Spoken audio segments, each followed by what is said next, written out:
بسم اللہ الرحمن الرحیم الصلاۃ والسلام علیکہ یا رسول اللہ وعلی آلک و صحابک یا حبیب اللہ اللہم صلی علی محمد وعلی آل محمد صلی اللہ علیکہ یا محمد نور من نور اللہ۔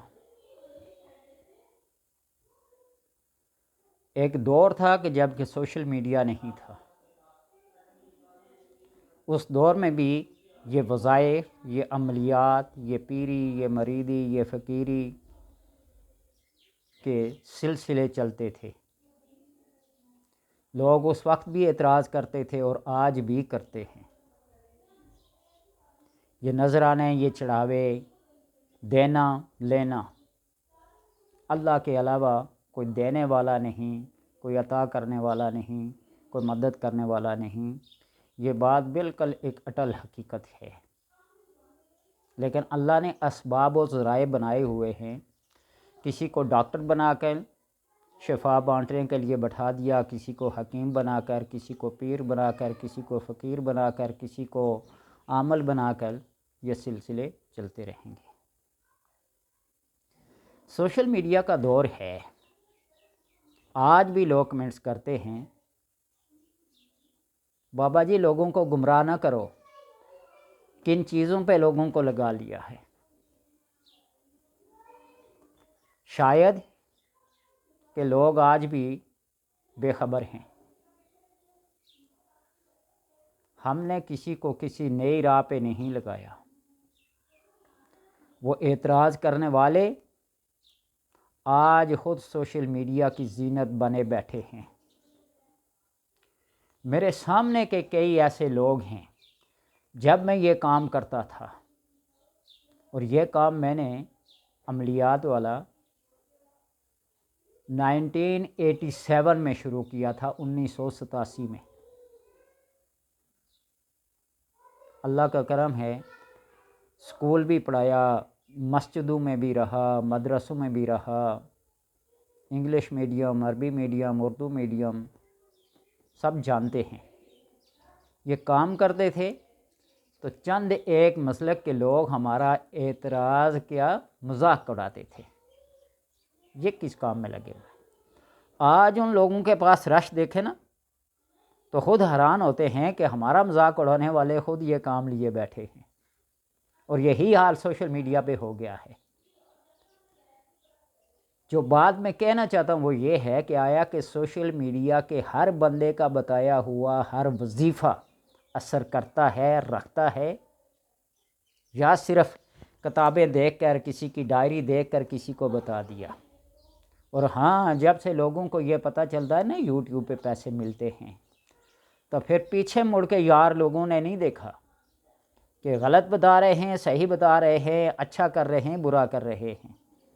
تو اس بات کو سمجھ لے کہ میری کئی ویڈیوز ہیں اس موضوع پہ کہ جب تک بندہ کسی فن کو، کسی ہنر کو، اس کے قواعد، اس کے شرائط کے مطابق نہ جانتا ہو، تو اس فن اور اس ہنر کے اندر قدم نہ رکھیں، ہاتھ نہ ڈالیں۔ نقصان ہے بتانے والے کے لیے بھی اور لینے والے کے لیے بھی، سننے والے کے لیے بھی۔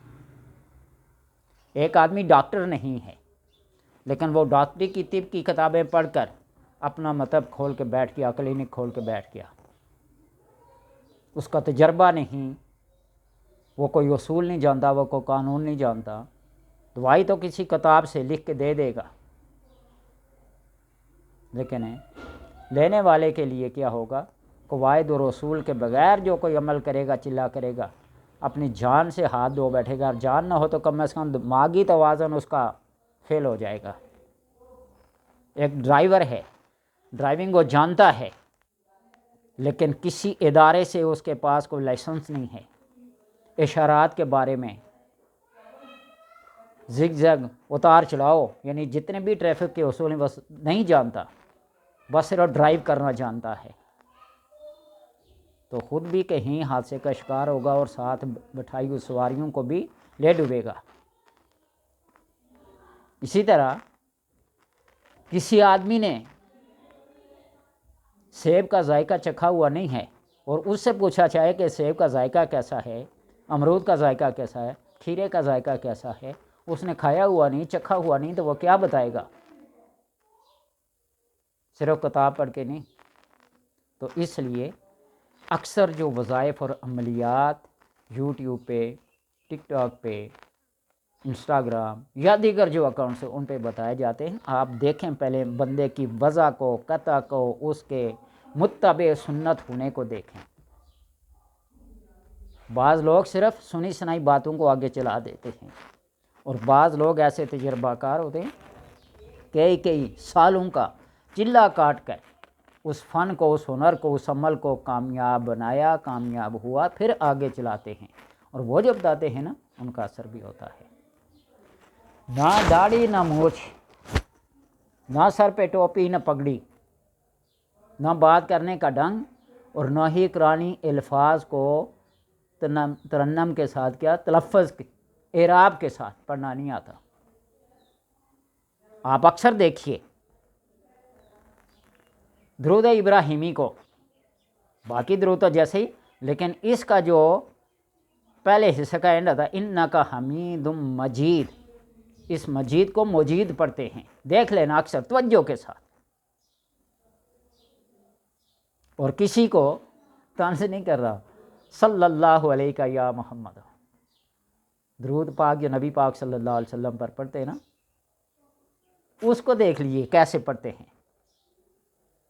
کلمے کے اعراب کو دیکھیے، بڑے بڑے سیاسی لیڈر ہیں ان کو دیکھیے، سورہ اخلاص پڑھنا نہیں آتی، بسم اللہ پڑھنا نہیں آتی۔ میں طنز اور تنقید کے طور پہ نہیں کہہ رہا ہوں، سب جانتے ہیں۔ تو اس لیے جب آپ ایک مثال دیتا ہوں، سورہ فاتحہ پڑھتے ہیں، انعمت علیہم، اور اس کو غلطی سے انعمت پڑھ لیا، انعمت پڑھ لیا، سارا کچھ بیکار گیا۔ جب تک اس کا اعراب صحیح نہیں ہوگا، تلفظ صحیح نہیں ہوگا، اس وقت تک وظیفہ اثر نہیں کرے گا۔ کئی مثالیں اس کی دے چکا ہوں جی۔ تو اس لیے بہتر یہ ہے کہ پہلے اس عمل کا کوئی چلہ کاٹیں، خود سمجھیں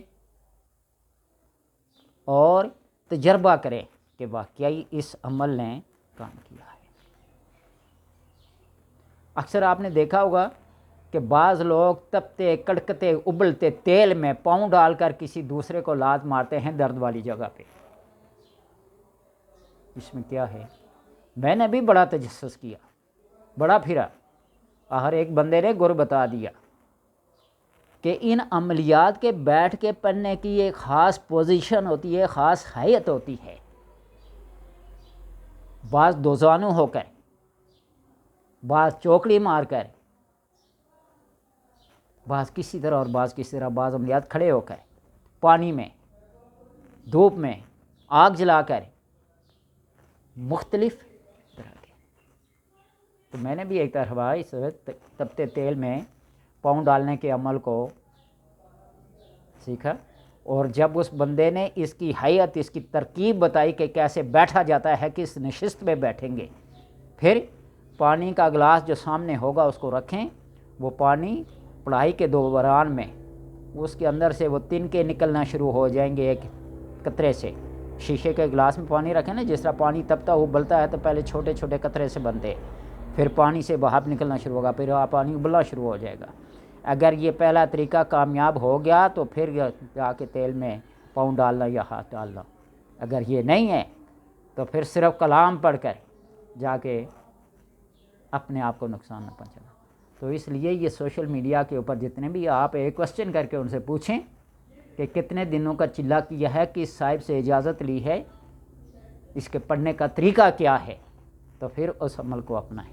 ورنہ پڑھتے رہیں گے، فائدہ کچھ نہیں ہوگا، پھر الٹا کیا ہوگے، بتانے والے کو برا بھلا کہیں گے، وہ تو جیسے بھی برداشت کرے گا، لیکن بات آئے گی قرآن کے اوپر، بات آئے گی احادیث کے اوپر، بات آئے گی دعاؤں کے اوپر، یہ معصورہ ادعیہ جو ہیں ان کے اوپر، پھر دین بھی جائے گا، مذہب بھی جائے گا، ایمان بھی جائے گا۔ اللہ تبارک و تعالیٰ سے دعا ہے کہ صحیح عقائد کے ساتھ، شرائط کے ساتھ، اصول کے ساتھ، ضوابط کے ساتھ اگر کوئی عمل کیا جائے تو وہ کامیاب ہوگا، ورنہ سنی سنائی کسی بھی یوٹیوبر کی بات کو لے کر چلے کے اوپر بیٹھ نہیں جانا، اس عمل کو کرنا نہیں. ثواب کے لیے پڑھیں تو وہ اور بات ہے, کسی کام کے لیے پڑھیں وہ کام نہ ہو تو پھر عقیدہ خراب ہوگا.